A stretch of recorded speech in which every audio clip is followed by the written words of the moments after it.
Bienvenidos a esta masterclass. Soy la magíster Carolina Mallorca, coordinadora del programa de maestría en psicología clínica que se ofrece en esta oportunidad para el periodo 2025-2. Les damos la cordial bienvenida. En esta oportunidad tenemos este masterclass para presentar a la doctora Amalita Maticorena. Ella es, bueno, doctora en psicología, con más de 20 años de experiencia en el ámbito clínico educativo universitario. Su mención de su maestría, ella ha estudiado una maestría en psicología con mención en diagnóstico e intervención psicoeducativa, también es máster en sexología por la Universidad Camilo José Cela en España y se desempeña actualmente como docente de pregrado y también de posgrado en reconocidas universidades del país y también en nuestra universidad.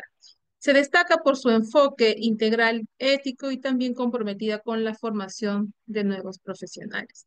El día de hoy vamos a tener la oportunidad de poder escuchar este tema tan interesante como son las dificultades en la respuesta sexual en hombres y mujeres. Seguramente que es un tema bastante llamativo, interesante, el cual, bueno, vamos a poder tener la oportunidad de escuchar a la doctora.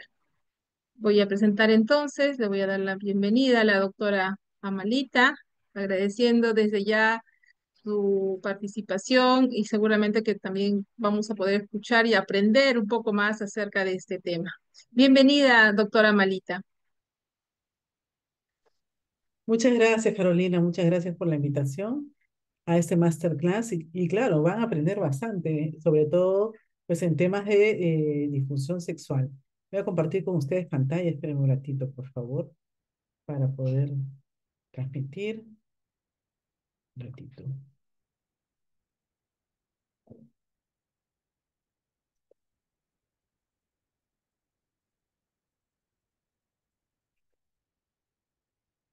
Ok. El tema es dificultad en la respuesta sexual tanto en hombres como en mujeres. Esta dificultad en la respuesta sexual tenemos que ver que tiene que ver, bueno, en este caso con la respuesta, las disfunciones sexuales tanto en hombres como en mujeres, el por qué no se da una respuesta adecuada en cada uno de ellos, ¿no? Esto puede afectar su salud física, salud emocional, psíquica y social, y no solamente va a impactar en la persona que está pasando por este problema o esta dificultad, sino también va a pasar por la pareja, ¿no? Y no solo se debe enfocar en la persona, sino en cómo está percibiendo la pareja esta situación o este inconveniente que va en la intimidad de la pareja. Ahora, con respecto a la disfunción sexual, no hay un consenso único que te diga, esta es la definición exclusiva y esta es la clasificación exclusiva de lo que vendría a ser la disfunción sexual. Hay muchos especialistas que tienen distintos términos en cuanto, ¿no?, a la disfunción sexual, pero vamos a ir viendo cada uno de ellos en cuanto, por ejemplo, yo escogí a Kaplan, a Helen Kaplan, porque ella se encarga o tiene todo un enfoque sobre estas técnicas o estas estrategias para la intervención en lo que vendría a ser disfunción sexual. Y para ella la disfunción sexual es un trastorno psicosomático que va a impedir que la persona realice el coito, ¿no? O el sexo o las relaciones sexuales y poder disfrutar de ellos, ¿no? Entonces, esto viene a ser una disfunción sexual para Inés Kaplan. Y nos damos cuenta que la mayoría de hombres y de mujeres, en este caso he escogido en hombres, ¿no? Mayores de 40, que también hay hombres que son jóvenes, que pasan por un cierto problema o dificultad en lo que vendría a ser la respuesta sexual. Mayormente cuando acuden a consulta hay disfunción eréctil o eyaculación rápida o como le dirían eyaculación precoz. Ahora, en nuestro país hay escasas investigaciones sobre las disfunciones sexuales. Estadísticamente no podemos decir cuántas disfunciones sexuales hay o el porcentaje de disfunciones sexuales que puede haber tanto en hombres como en mujeres, ¿no? Voy a empezar con cada uno de ellos, luego de ver estos factores en esta disfunción sexual. Uno de los factores puede ser de la pareja. ¿Cómo es lo relacional? ¿Cómo va la intimidad y la relación de pareja? que puede afectar esta intimidad, en la intimidad, en la respuesta sexual, ¿no? Estos factores por ejemplo, en este caso, si la pareja es muy exigente en cuanto a, al rendimiento sexual, o también la misma persona se autoexige en cuanto al rendimiento sexual, y esto lamentablemente tiene que ver porque muchos de nosotros, ¿no? No, por no decir la mayoría de nosotros, nos hemos formado, hemos visto desde la adolescencia o en la adultez temprana, pues pornografía, y la pornografía nos da altas expectativas en cómo vendría a ser un encuentro sexual. Entonces, en cuanto a ello, pues la pareja viene con expectativas altas quizás, o uno mismo llega con estas expectativas altas. Y que tenga miedo también en cuanto al funcionamiento, ¿no? De cómo estoy realizando el coito, el acto sexual con esta pareja, quiero hacerla sentir bien. Mayormente eso piensan los hombres, ¿no? Tengo miedo a no rendir, tengo miedo a no hacerla sentir bien, a que no haya una respuesta, a que no pueda tener una erección, o que coloquialmente se dice, a que me venga rápido, ¿no? Entonces, en este caso también hay factores de vulnerabilidad individual y también hay como vulnerabilidad psiquiátrica, porque tenemos que ver que la depresión influye mucho en que no haya una adecuada respuesta sexual. Y factores de estrés también y de ansiedad influyen en nuestra respuesta sexual. Ahora, si nosotros vemos también los factores culturales y religiosos, tienen mucho que ver. En el caso de la mayoría de mujeres que acuden a consulta por vaginismo, dispareunia, ¿no? O un dolor en el coito que probablemente no viene ya de un descarte con un especialista, en este caso un ginecólogo, un urólogo, ¿no? Y no tiene un problema fisiológico, físico, viene con un problema más psicológico. Entonces, el factor religioso es muy importante porque las creencias, las ideas, los mitos que tenga la familia influyen mucho en cuánto puede pensar ella, ¿no? El llegar virgen al matrimonio, porque hay muchas personas, familias, aunque uno no piense esto, pero en la actualidad siempre dicen, debes llegar virgen al matrimonio, cuidado que salgas embarazada, te vas de la casa, ¿no? Y aún no han terminado los estudios universitarios, ¿no? O el no quedar mal con la familia. Entonces, tiene que ver con muchos aspectos religiosos, los factores culturales también, ¿no? El que el hombre debe, en estos factores culturales influyen mucho en que el hombre es el que debe asumir un rol activo y la mujer tiene que asumir un rol pasivo, ¿no? En el que él va a dirigir todo, en la intimidad, todo lo que vendría a ser este encuentro sexual. Entonces, hay también factores médicos, ¿no? Que son importantes y hay que ver este pronóstico, ¿no? Y cómo va a ser el curso de su tratamiento, porque también he tenido casos en consulta de personas que han tenido prostatitis, ¿no? Y que realmente, pues después de seguir este tratamiento, acuden, ¿no? Para ver en cuanto a una dificultad en la erección, ¿no? O personas que tengan algún factor médico que también va a repercutir en la respuesta sexual.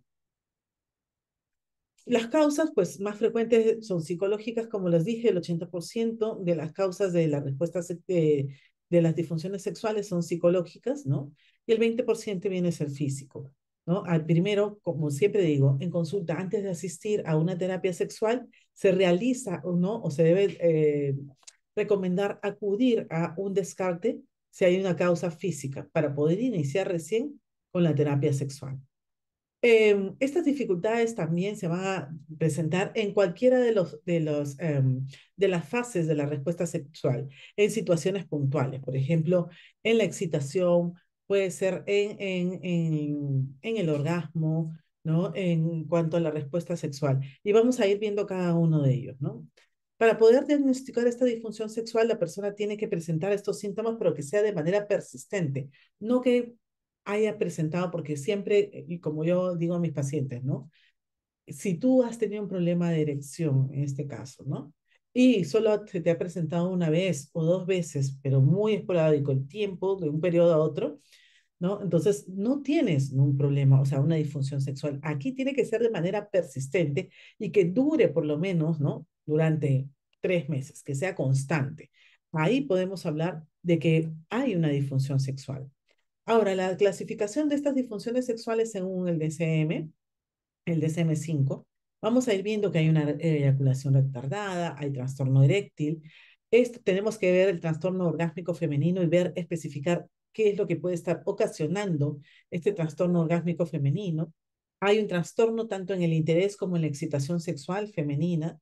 Hay un trastorno en dolor pélvico génito-pélvico que tiene que ver con la penetración. Aquí vamos a hablar de la dispareunia o vaginismo, ¿no? En el caso del hombre, ¿no? También hay un trastorno del deseo sexual hipoactivo y vamos a ir viendo que este deseo sexual hipoactivo ha aumentado en la actualidad tanto en hombres como en mujeres, ¿no? Vamos a ver también la eyaculación prematura, como podría decirse la eyaculación precoz, o una disfunción sexual inducida por sustancias o por medicamentos, ¿no? Hay otras disfunciones sexuales especificadas y también disfunciones sexuales no especificadas que menciona el DSM-5. En cuanto a la clasificación, las FLACES viene a ser la Federación Latinoamericana de Sociedades de Sexología y Educación Sexual. A ello le decimos FLACES. La clasificación según FLACES habla de patologías en cuanto a la función sexual. Estas patologías pueden presentar a nivel del individuo, ¿no? Que está presentando esta dificultad o esa disfunción sexual, o a nivel de pareja, que está sucediendo en la pareja, ¿no? En cuanto a la respuesta sexual, pero también hay otras patologías que, bueno, más adelante se puede ir profundizando en cuanto a lo que vendría a ser en sexología. Cuando hablamos de salud sexual, vamos a hablar o empezar en consulta, hablamos siempre de cuáles son los estímulos sexuales, tanto en el aspecto biológico, el psicológico, el social, que está presentando la persona, que tiene la persona. Y esta función o estas respuestas, ¿cómo se va a ir dando en cuanto a la consecuencia de esta situación? Por eso es que se realiza una historia clínica sexual, ¿no? Y es importante describir cuando la persona acude a consulta, obtener toda la descripción de todas las actividades diarias que realiza la persona, desde cuándo se ha presentado esta dificultad, ¿no? Entonces hay que identificar estos refuerzos que están manteniendo esta misma situación en la persona. Tenemos que ver también antecedentes médicos, cómo es la relación o cómo fue la relación de pareja, los años de convivencia, los años del vínculo de la relación se ha ido modificándose con el tiempo y cómo en la actualidad está haciendo, ¿no? Se está viendo la relación, cómo está lo relacional con la pareja, ¿no? Hablamos también de educación sexual, porque muchas parejas que acuden a veces a consulta, ellos cuando hablan, bueno, tenemos que hablar de educación sexual porque en el colegio o a lo largo de la vida la persona quizás no se ha informado bien dónde está, como siempre les digo, ¿no? Dónde está el clítoris, dónde está el orificio, dónde está el orificio letal, ¿no? El introito vaginal, todo ello, ¿no? En cuanto a los genitales, tanto femeninos como masculinos, cómo es la respuesta sexual, cuáles son las fases de la respuesta sexual, ¿no? Y entonces se va brindando esta educación sexual, ¿no? A la pareja o en este caso sí viene la persona sola. También se le indica para que sea más consciente la persona que anote, ¿no? Que en este caso vienen a ser los autorregistros, que está en este autorregistro, cómo está teniendo el día a día y ante qué situaciones está respondiendo, ¿no? Por ejemplo, cuando hay un dolor en el coito, en la penetración, si hay penetración, porque puede haber un dolor antes, durante o después de la penetración, o quizás no hay una penetración y qué es lo que puede estar pensando en este momento la persona, ¿no? ¿Por qué se han contraído los músculos del suelo pélvico en este momento? Entonces, aquí les enseñamos a las personas, tanto a ella o en el caso de él, qué viene a la mente en cuanto el autorregistro, cómo está su nivel conductual, qué está experimentando, qué síntomas valga la redundancia, sintiendo, en este caso, la persona frente a esta respuesta sexual. Empezamos con la dificultad en la respuesta sexual femenina. Aquí vamos a ver el deseo sexual hipoactivo, porque vamos a ver deseo sexual hipoactivo tanto en hombres como en mujeres, y esto va aumentando en la actualidad por las actividades o las múltiples actividades que nosotros tenemos, ¿no?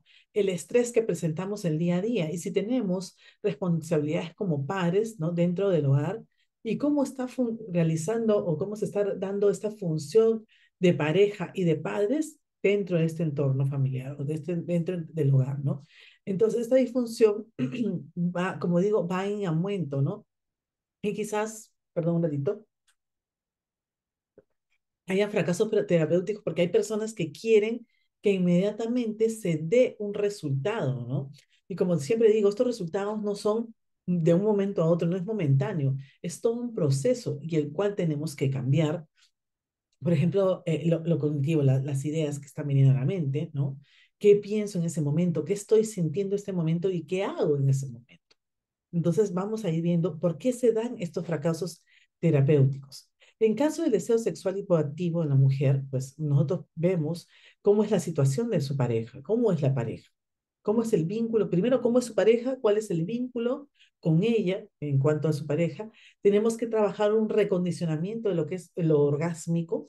Hay una erotización sexual, pues son estrategias que nosotros trabajamos, ¿no? En lo cuanto erotización sexual y la desensibilización sistemática, lo que se va a ir realizando poco a poco para que aumente este deseo sexual hipoactivo. Ahora, yo siempre digo, el deseo sexual no es lineal. Ese deseo sexual va a ir así en curva. A veces tenemos mucho deseo sexual, a veces hay bajo deseo sexual. Tenemos que ver qué puede estar sucediendo en el día a día en cuanto yo tengo un alto deseo sexual o un bajo deseo sexual. Entonces tenemos que también ver cuál podría ser el origen, ¿no? Entonces, en cuanto a eso, se va a ir trabajando. Tenemos el trastorno del dolor pélvico, o sea, en este caso, cuando hay penetración, hay dificultades, en este caso, persistentes o recurrentes durante la penetración vaginal. Hay dolor en el bulbo vaginal o pélvico que va a ser antes y durante la penetración. Sin embargo, hay penetración, ¿no? Hay miedo, hay temor, hay ansiedad de sentir dolor en la penetración. O sea, ha sucedido y hay casos en los cuales ni siquiera hay el roce y ya está sintiendo dolor, ¿no? Entonces, tiene que ver mucho en lo que es lo que estoy percibiendo y pensando y por qué siento dolor si todavía la pareja no me ha tocado, ¿no? Hay tensión en los músculos, o sea, esta contracción de los músculos del suelo pélvico durante el momento que hay el intento de penetración. Ahora, hay múltiples factores para ello, ¿no? Entonces, puede ser uno de ellos que haya tenido una experiencia negativa, ya sea en la infancia, en la adolescencia o la primera vez, ¿no? Y ante esta experiencia negativa, pues cada vez que va a entrar o va a estar en la intimidad con una persona, ¿no? Entonces se contraen los músculos del suelo pélvico. Y lo que tenemos que trabajar, vamos a ver aquí, tenemos que hablar de una educación sexual con terapia cognitivo-conductual, ¿no? Hay que ver esta terapia con sustitutos sexuales, que vamos a ir trabajando, la desensibilización sistemática también en vivo, y la permeabilización vaginal individual, ¿no? Entonces, a profundidad se va a ir explicando en la clase de lo que vendría a ser el máster, pero aquí yo lo voy a ir mencionando. ¿Qué es lo que vamos a hacer en el caso de vaginismo o dispareunia? ¿Ya? En el caso del vaginismo es cuando ya no hay penetración, sea, se contraen, de todas maneras se contraen los músculos que impiden la penetración. Y la dispareunia sí puede haber penetración, pero hay penetración durante y después también, ¿no? Del coito. Pero sí hay penetración. Cuando vemos el trastorno orgásmico femenino, vamos a ver que por lo menos hay un 75 a 100% de retraso marcado en cuanto a la frecuencia marcada o ausencia de este orgasmo. Hay un mayor porcentaje en cuanto a la ausencia, ¿no? O que no sea muy frecuente el orgasmo. Entonces ahí te preguntas, tengo un trastorno orgásmico femenino. ¿Qué puede estar sucediendo ahí? Ahí hay una reducción marcada también de la intensidad de esas sensaciones orgásmicas, ¿no? Entonces, para ello tenemos el tratamiento para la anorgasmia, es a través de los ejercicios de Kegel. Hay una potenciación de la erotofilia porque al no tener, pues, el orgasmo, no llegar al culmen, ¿no? Al placer, en este caso máximo, porque el placer se puede dar durante todas las fases de la respuesta sexual, pero al placer máximo, entonces tenemos que potenciar la erotofilia. También trabajar con una autoestimulación en donde ella misma conozca sus genitales, en este caso, si es el de la mujer, conozca sus genitales, vea cuál es la zona erógena que más le excita, ¿no? Y pues poder autoexplorarse. Hay una capacitación también orgásmica donde, en el proceso, ¿no? Y esto también va a ir acompañado, en este caso, primero con una, ¿no? En este caso con la mujer sola, y luego ya vamos a ir incluyendo a la pareja. En el caso de un trastorno de interés o de excitación sexual en la mujer, hay una ausencia o reducción de este interés y se va a manifestar a través de una actividad reducida, o sea, evita tener, o sea, este interés sobre la excitación sexual, evade, prefiere hacer otro tipo de actividades para evadir esta excitación sexual, ¿no? Entonces, para ello, este tratamiento se trabaja a través de la sexoterapia o también a través del deporte, ¿no? Mucho de las disfunciones sexuales en las que yo hablo, trabajo mucho la relajación, trabajo lo que vendría a ser la práctica de deporte, el sueño, la alimentación, son factores muy importantes también, aparte de las estrategias que se van incluyendo. Tratamiento en el caso de aversión sexual también va a ir dependiendo del caso, cómo se va iniciando, ¿no?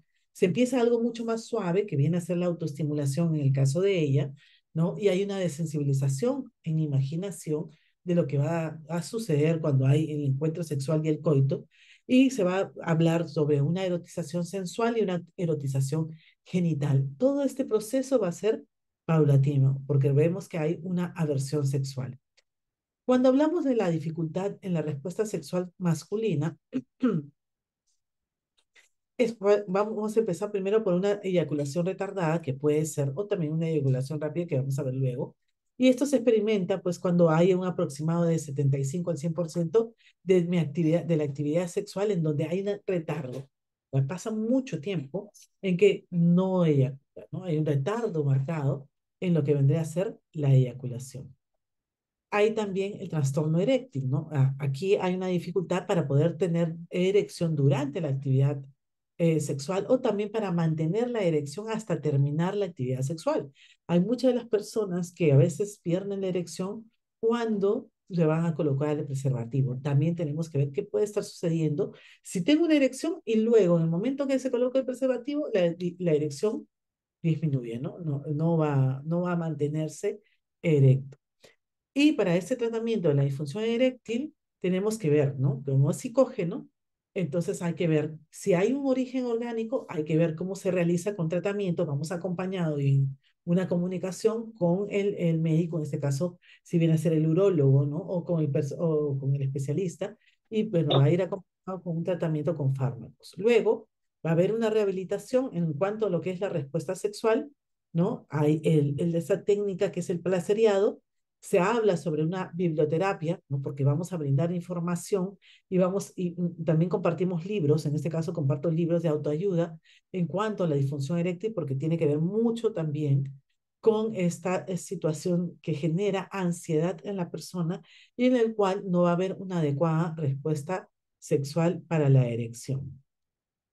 Cuando hablamos también del trastorno del deseo sexual hipoactivo, estamos viendo que hay una ausencia, ¿no? En este caso, no hay la fantasía de los pensamientos sexuales o el deseo de actividad sexual va a ser reducida o va a ser ausente. Y va a ser en este caso constante o recurrente. Entonces, como no hay esta excitación, estas ganas, ¿no? O esta fantasía o estos pensamientos que generen este deseo sexual, ¿no? O este deseo de la actividad sexual, entonces tenemos que ver qué puede estar sucediendo en el varón. Empezamos con una focalización sensorial, que no significa, ¿no? Hay unos ejercicios que no hay penetración en ese momento en lo que es la focalización sensorial. Vamos a enfrentar estas ideas negativas que tenemos o que tiene en este caso el varón con respecto pues a la actividad sexual. Hay una utilización del entrenamiento con fantasías eróticas también. Se trabaja con fantasías eróticas, también utilizo literatura erótica tanto en hombres como en mujeres. Hay empleo de biblioterapia, ¿no? Libros para recomendar ante ciertas situaciones, ¿no? Para la persona. Prohibición del coito hasta que no tenga el deseo sexual, ¿no? En la actividad sexual se prohíbe el coito. Y se necesita o se requiere de mucha comunicación sexual con la pareja, ¿no? En cuanto a la eyaculación rápida o la recuperación precoz, ¿no? Aquí tiene que ser un patrón persistente de que la persona eyacula durante la actividad sexual, ¿no? Que puede ser que sucede antes del minuto o justo está penetrando, ¿no? Y llega a eyacular. O también se da antes de la penetración, ¿no? Antes o en el momento que ya está penetrando, ¿no? Que a veces es menos del minuto. Entonces, ahí podemos estar hablando de una eyaculación precoz. Ahora, va a depender del caso, porque podemos ver que en algunas situaciones se va a tratar con fármacos, ¿no? En este caso el médico, pero nosotros los sexólogos no recetamos medicina, ¿no? fármacos, tenemos que ver también un tratamiento sexológico en cuanto a la pareja, porque no solamente va a ser la persona, sino la pareja. ¿Cómo está respondiendo la pareja ante la eyaculación precoz, ¿no? Se realiza no solamente este tratamiento en pareja, sino también de manera individual y de manera grupal para que él mismo se dé cuenta que no es el único que tiene eyaculación precoz, ¿no? Que hay muchas personas que están pasando por la misma situación que él. Entonces, dentro de estas terapias sexológicas que se trabaja en pareja, trabajamos la focalización sensorial uno y la focalización sensorial 2, ¿ya? Trabajamos la técnica de la pinza que también se trabaja en pareja. La pareja ayuda a la técnica de la pinza y la técnica de parada y arranque, ¿no? Entonces, estas técnicas también o estas estrategias se trabajan en pareja. Y bueno, con ello ya terminé mi exposición. Muchas gracias. Muchas gracias, doctora Amalita.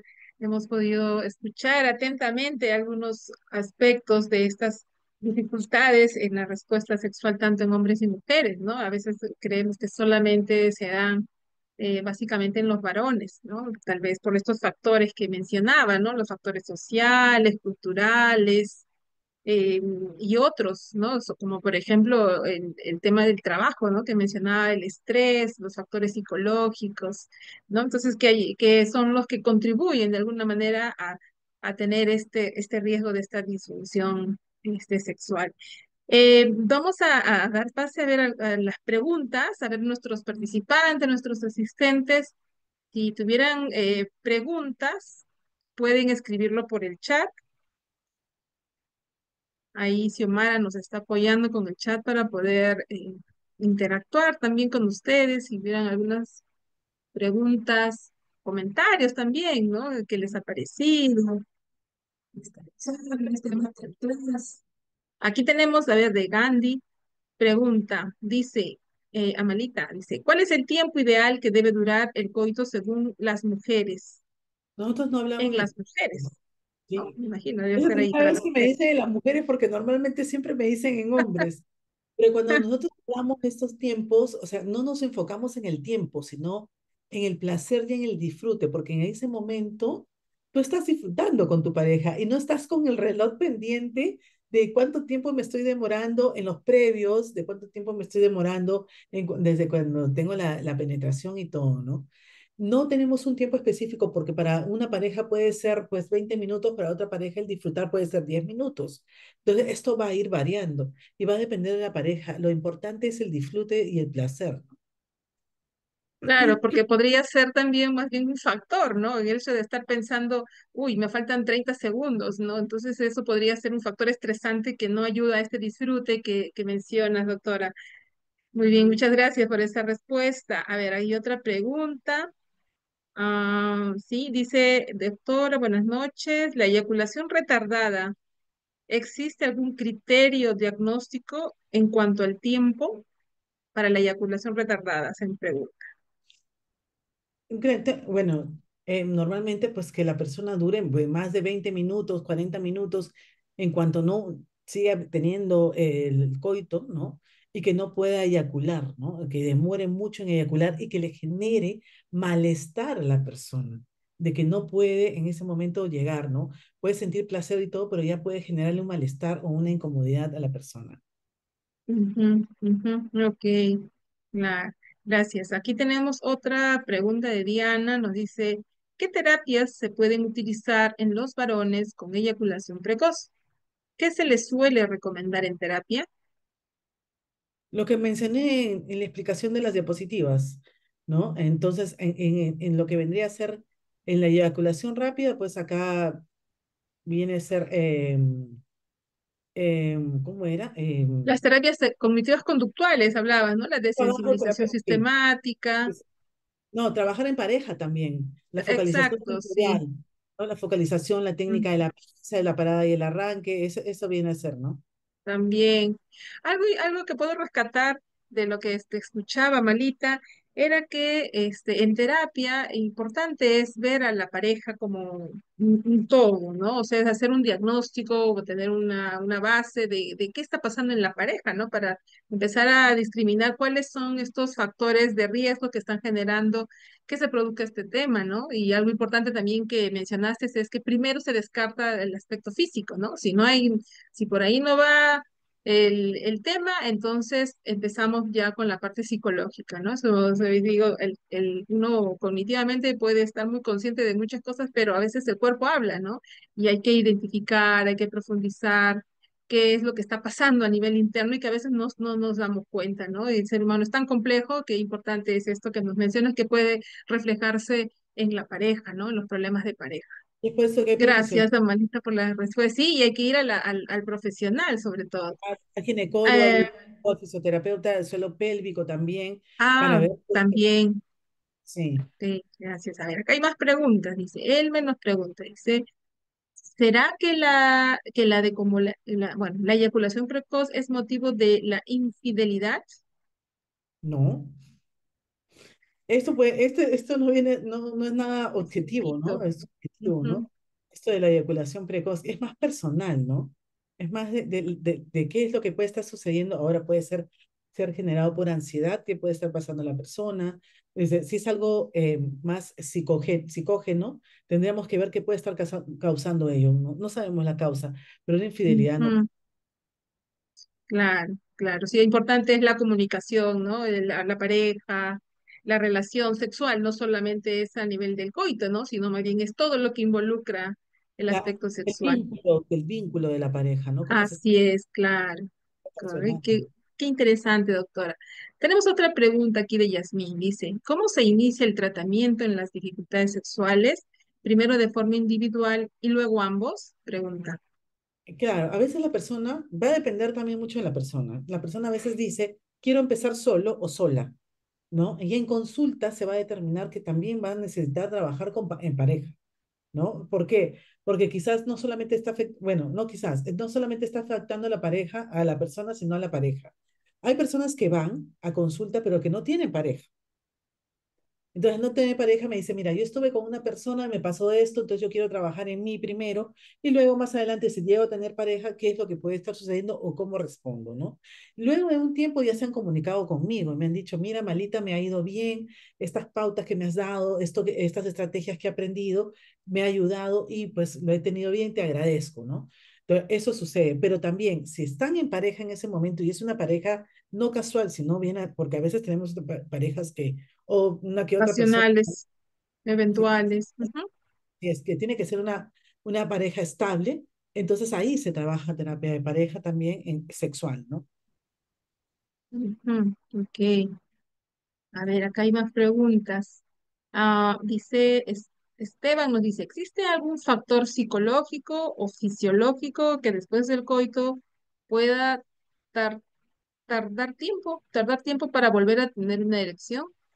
Normalmente en la respuesta sexual, en lo que vendría a ser la resolución, mínimo son 10 minutos. El hombre tiene que descansar mínimo 10 minutos después de la eyaculación. Puede ser un poco más, y esto va variando de acuerdo a la persona.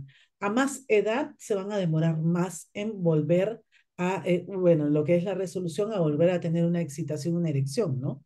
Pero Normalmente. digo, el hombre tiene que descansar, no es una máquina sexual, ¿no? Ujú, tiene que continuar todo el proceso, ¿no? Para Exacto. darse espacio y el tiempo. Claro. Bien, bueno, también hay saludos de felicitaciones de Samantha, siempre es un gusto escucharte, dice Malita. Y otra pregunta de Rosa, dice, ¿qué terapia se puede utilizar para tratar a las mujeres con dispareunia? Agradecer a Samantha, muchas gracias, Amanda. Bueno, a las mujeres con dispareunia, como decía, ¿no? Primero trabajar en ella, qué es lo que puede estar ocasionando esta situación, ¿no? A la mujer, en este caso, si el dolor es persistente, tenemos que haber educación sexual con terapia cognitiva conductual, hay terapias de sensibilización sistemática en vivo y también la permeabilización vaginal individual, ¿no? En este caso, vamos a ir viendo qué es lo que cada una de ellas puede ser el origen, ¿no? De lo que está Mm, ocasionando, que no sea físico, ¿no? ok, ya, ajá. Bien. Luego pregunta Walter, dice, ¿la TCC ¿Es la terapia que tiene mayor evidencia? Sí, sí, en cuanto a sexualidad, sí, En cuanto a sexualidad, como que la terapia cognitiva conductual es la que tiene mayor efectividad para trabajar este tipo de problemas. ¿Sí? sí, ¿Es así, Malita? sí, sí, sí, Carolina. Ok, no, ok, pues ahí está respondiendo la pregunta. Luego dice, hace un comentario. Dice, una vez leí en una revista, Francia, sobre el estudio de sociología de la sexualidad, el género y la familia, que la relación sexual según las parejas menciona que debe durar 7 minutos promedio para varón y mujer. ¿Será? Sí, ¿no? Porque, bueno, puede ser, ¿no? Es un estudio que se ha dado, pero no podemos Claro, generalizar. Yo digo, ¿por generalizar. qué generalizamos y esto ocasiona que otras personas tengan este miedo, este problema? Porque no estoy durando los 7 minutos que dice la revista o que dice la investigación. Y esto le genera a la persona esa imposibilidad Claro. de no poder estar, ¿no? Así es. Creo que depende mucho también de la comunicación de la pareja, ¿no? Son otros factores también. Entiendo que en la terapia se pueden conversar, conocer un poco más también a la pareja, ¿no? Es importante comunicarse, ¿no? O sea, para que pueda ser también bastante efectiva la terapia. No solo genitalizar todo, ¿no? Sino explorar Ujú, el cuerpo, sobre todo. exacto. Sí, sí, sí.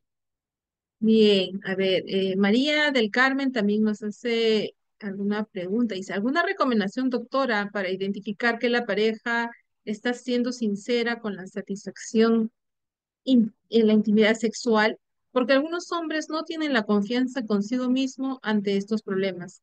¿Cómo dar la confianza como psicóloga ante la apertura? Cómo dar la confianza como psicóloga ante la apertura de este tema y que sean sinceros y pidan ayuda? Primero bueno, ellos van porque ya reconocen que tienen un problema. Al tener el problema, sí me ha pasado que hay hombres que se han sentado y me dicen, me da vergüenza hablar frente a una mujer y sobre todo de estos temas. Yo creo que depende de uno, del terapeuta, que le va a dar el rapport, como nosotros sabemos, o la alianza terapéutica, en este caso, el encuadre terapéutico, en cuanto le demos este ambiente de seguridad y de confianza a la persona para que pueda haber una apertura. La forma como tú te diriges, cómo hablas, con la persona le vas a generar confianza y de verdad poco a poco ellos se van soltando, ¿no? Y van a poder Mm, decir los problemas que realmente están viviendo, qué es lo que pasa por su mente, porque yo hablo en muchos temas que quizás no es muy común hablarlo. Como le digo, puede hacer muy difícil conversar con una mujer sobre lo que te está pasando en la intimidad, pero yo soy la profesional, estoy sentada aquí, si soy mujer, pero ten la confianza de poder conversar conmigo y que te pueda resolver todas las dudas o inquietudes que tengas y ayudarte en cuanto pues al problema, la dificultad que puede estar pasando, ¿no? mm. Sí, sí, hay algo muy importante que has mencionado y lo rescato, que el primer paso es reconocer que tenemos un problema, ¿no? Y frente a eso hay muchas posibilidades de poder recuperarse pronto y no perder, sobre todo a la familia, porque podría ser también un factor, ¿no? El hecho de que de no conversar o no tratar o no reconocer, que ahí sí más bien es un tema ahí, ya que podría haber una ruptura, ¿no? En la relación de la pareja, podría ser también. Comentan también, dice, el elevado cortisol y la ansiedad son factores negativos para la respuesta sexual. Definitivamente sí, sí. Influye mucho, ¿no? En cuanto tendríamos que ver en cuál de las fases de la respuesta sexual puede estar influyendo también. Pero sí es Ujú, negativo. sí. Luego también Aliaga lo felicita y dice ustedes, felicitaciones, usted es especialista en tratar estos temas para el bien de la pareja, la moral, la ética es otro tema, ¿no? Que hace mención. Ujú. Luego María dice, muchas gracias por la respuesta. Hay pacientes que tienen más apertura que otros. Ujú. Y luego nos dice Elmer también que en provincia aún no hay especialistas, mayormente está todo centralizado. Lamentablemente sí. Yo viví Sí. en Chiclayo 10 años y yo era la Ah, única sexóloga que estaba ahí. Yo trabajaba de la mano con urólogos que me derivaban pacientes, ¿no? ujú, Entonces, y que también va a depender en provincia, les da mucho temor hablar de una manera abierta sobre estos temas, ¿no? De ujú, disfunción sexual o problema sexual, ¿no? Entonces, ujú. poco a poco, pues me fueron recomendando, y no, no te miento que tenía las consultas bien seguidas. Y bueno, Seguro. hombres que mujeres, porque también hay mujeres que les cuesta ir a hablar sobre esta situación, ¿no? Pero sin embargo, como te digo, primero reconoce, al reconocer que está pasando, están pasando por Que una hay situación. algún problema. Si bien es cierto, lo puedes encontrar en internet, pero tenés que ver fuentes confiables. Una cosa es que tú busques y encuentres en internet qué técnicas o estrategias puedes hacer, pero otra cosa es cómo hay un profesional, un especialista en que te puede guiar o orientar si no responde como tú esperabas, ¿no? En cuanto a las estrategias. Entonces, nosotros hacemos un acompañamiento a la persona, ¿no? Vamos a guiar, orientar y acompañar a la persona. Ujú. Claro, tenemos que psicoeducar. Alexandra dice, por ello nos queda nuestro papel como profesionales para psicoeducar. Así es. Así es. El rol del psicólogo es, bueno, en todas las fases y en todas las especialidades es muy importante, ¿no? Es importante que puedan tener confianza, pues, ¿no? En el profesional. Hay que seguir capacitando, nos dice María del Carmen, dar una buena atención a los pacientes. De provincia, muchas gracias, estimada. Sí, así es. Bueno, este es un tema que da, pues, podemos estar hablando, creo, toda la noche. Es un tema bastante importante también hoy en día, que muchas veces por diferentes factores no tenemos la oportunidad de conversar, ¿no? A veces el día a día nos gana, llegas del trabajo, cansado, y es un factor de estrés que también nos has mencionado, ¿no? Entonces, qué interesante. Ujú. Mm, ajá. Bueno, ahí está comentando también Elmer, que tuvo con su pareja, pudieron salir adelante. Eso es cierto, La, depende de la pareja que también te ayude a tener Ujú. esa autoconfianza, ¿ah? Porque si viene una pareja y te dice, tú eres un eyaculador precoz, se interioriza ese pensamiento y cada vez que va a estar con ella, no soy un eyaculador precoz, voy a eyacular rápido. Entonces está con el pensamiento rumiatorio, ¿no es cierto? Entonces la pareja es un factor importante en cuanto alguien tiene una disfunción sexual, porque va a apoyar en ello, ¿no? A tener esta autoconfianza, ¿no? Listo, muy bien. Bueno, ya para terminar, José también hace un comentario, dice la mayoría de las mujeres, ¿por qué la mayoría de las mujeres tiene interés con el tamaño de los órganos sexuales? ¿Tiene una influencia en la respuesta sexual o solo es un mito? Mito, mito, porque en el tracto vaginal no necesitamos más de 5 centímetros para poder sentir placer, ¿no? A veces Ujú. miembro grande, un pene grande genera mucho más dolor que un pene pequeño, un pene promedio, ¿no? Entonces también tenemos que ver que no solamente es la penetración, sino hay otros factores que tenemos todo el cuerpo para poder erotizarlo. Y si mi mente, porque es Mm. el órgano que tiene que estar erotizado, si mi mente está erotizada, todo mi cuerpo también se va a erotizar, ¿no? Ujú. Entonces de ahí pues nuevamente reafirmamos pues que la terapia cognitivo-conductual pues es una de las más efectivas de una de las preguntas que hacía uno de nuestros participantes. Bueno, muchas gracias. Ha sido un tema bastante interesante. Seguramente que esto es para más. Bueno, Amalita también es docente de nuestra maestría. Ahora vamos a dar alguna información al respecto. Te agradezco mucho, Amelita. Esperemos no ser esta oportunidad la única, sino más adelante tener más de tus conocimientos en próximas masterclass que vamos a seguir teniendo. Muchas Gracias, Amelita. gracias a todos, que les vaya bien. Excelente tu participación.